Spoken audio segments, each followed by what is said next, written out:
Thank you for listening to this podcast. If you would, please be a part of our effort to help share Jesus with the world and share this podcast with people you know on your Facebook, your Twitter, your Instagram, with family and friends so that we can help bring people closer to Christ. Psychologists tell us that when we evaluate a single experience or even a season of our life, we won't judge the experience as a whole. Rather, we tend to judge and evaluate experiences or seasons of our life based on specific moments in that time. Moments tend to stand for the whole of our experience and perhaps an idealized version of our experience. This is why, even though a vacation can have many difficult and challenging moments, you remember it fondly. I mean, you have to. You've spent too much money not to. This is why two people can attend the same event and walk out of it with completely different opinions about the experience. Their minds have fixated on different moments. Your view of church may come down to certain key moments from your experiences at church. If you like church, it may well be that you associate church with comfort or encouragement because you have found it in church at key moments in your life.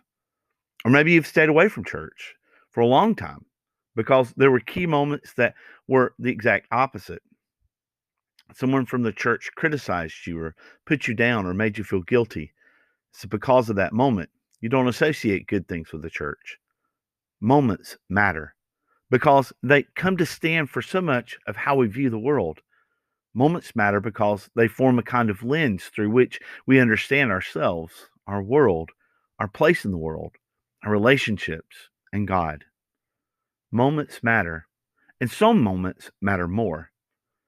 Defining moments are brief experiences so brimming with meaning that they bring definition and clarity into our lives. And there are different kinds of defining moments. Moments of decision, saying yes to the job, making the down payment on a big purchase, or walking away from an unhealthy relationship. Teachable moments, when a parent, teacher, or coach imparts a real life lesson, a poignant and moving experience that leaves a lasting impression or value discovered. Moments of insight and understanding, where suddenly everything adds up and makes sense. You find out what's behind the curtain, a secret is revealed, or you recognize a different or new direction to take. Bill Hybels calls this the Popeye moment. The famous comic strip character was an easygoing sailor man who always got pushed around by the villain Bluto until Bluto inevitably makes a move on Popeye's girlfriend, Olive Oil, which would set Popeye off as he'd announce, "That's all I can stand. I can stand no more." Sorry for the bad impersonation. I've had several of these moments in my life, some more personal than others, and some more embarrassing than others. One that really stands out is from college. Now, in high school, I was a part of the band. I loved it. I loved music, and I wanted music to be my career. I had every intention of being a band director. My goal was to one day direct the $1 million band for the University of Alabama. Then college happened. In my first semester, I took an undergrad course, music appreciation. This was a freshman level introductory course. I failed it. I did. I remember telling my band director at the time that I had failed it. His response was, "Well, there are other things you can do with your life." That failing changed the course of the direction for my life.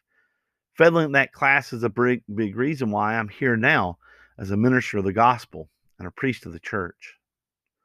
Moments of insight or understanding, they make a difference. But then there is another kind of defining moment and a class all by itself. I would call them moments of significance. Moments of significance are times when we connect our everyday life to something bigger than ourselves, something greater. These are moments in which we see we are part of a greater story or a greater mission. We see this played out in the passage we read today in the Gospel of Matthew. Matthew writes, "When Jesus was born in Bethlehem of Judea in the days of King Herod, behold, Magi from the east arrived in Jerusalem, saying, Where is the newborn king of the Jews? We saw a star at its rising. They've come to worship.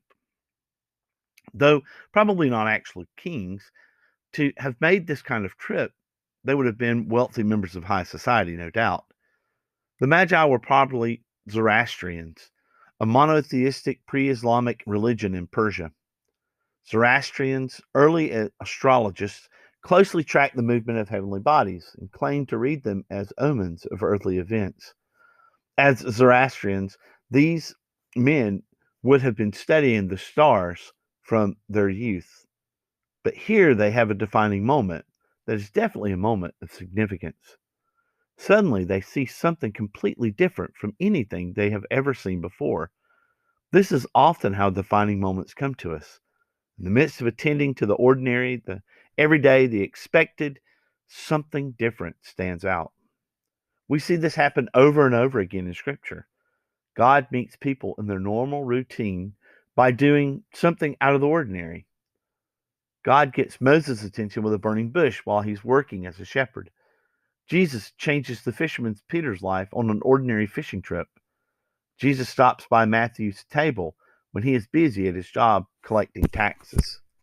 Here, the Magi notice something different in the sky, the appearance of a new star, and a major new star that would predict the birth of a great leader.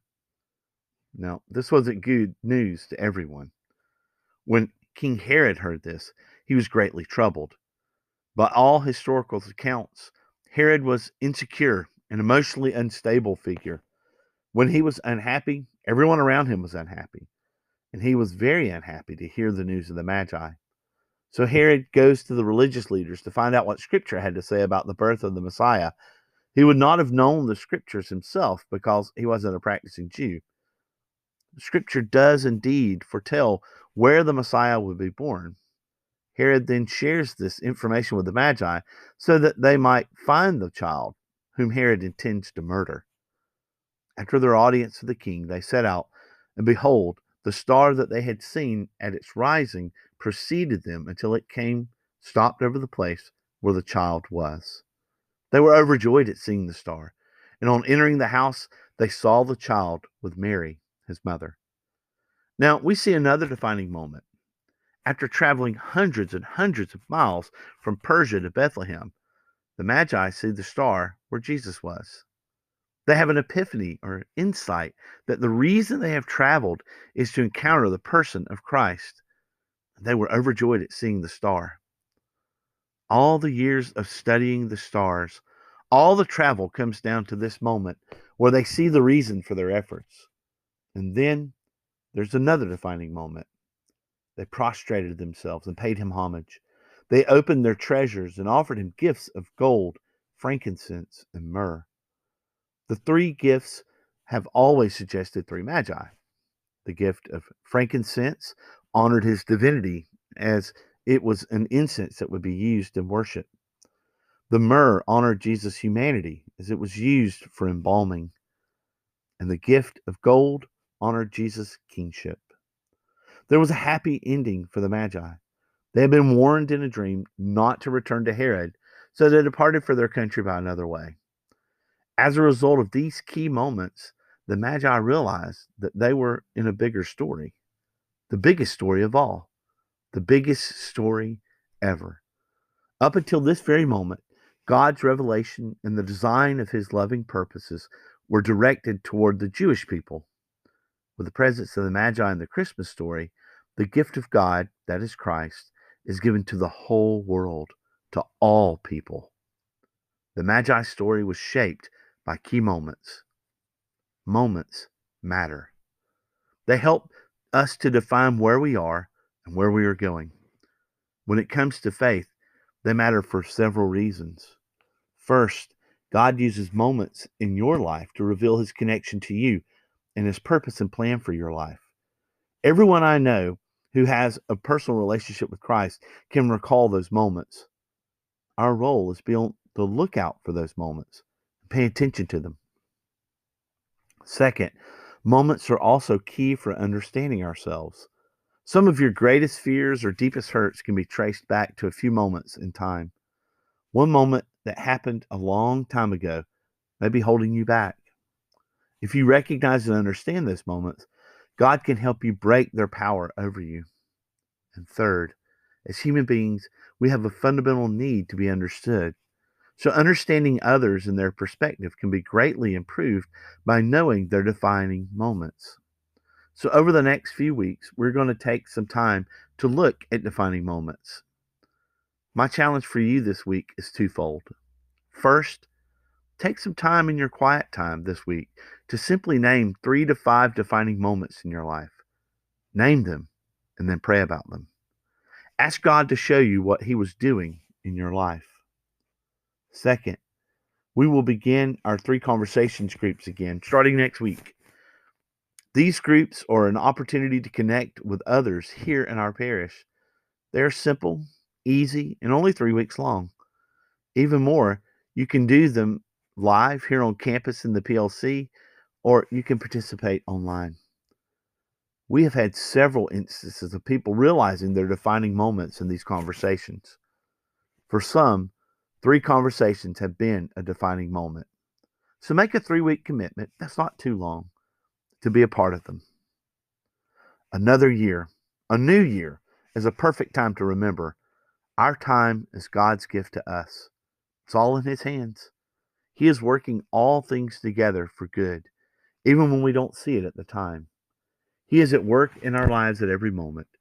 Be on the lookout for these moments. You can choose how these moments will define you. God bless you.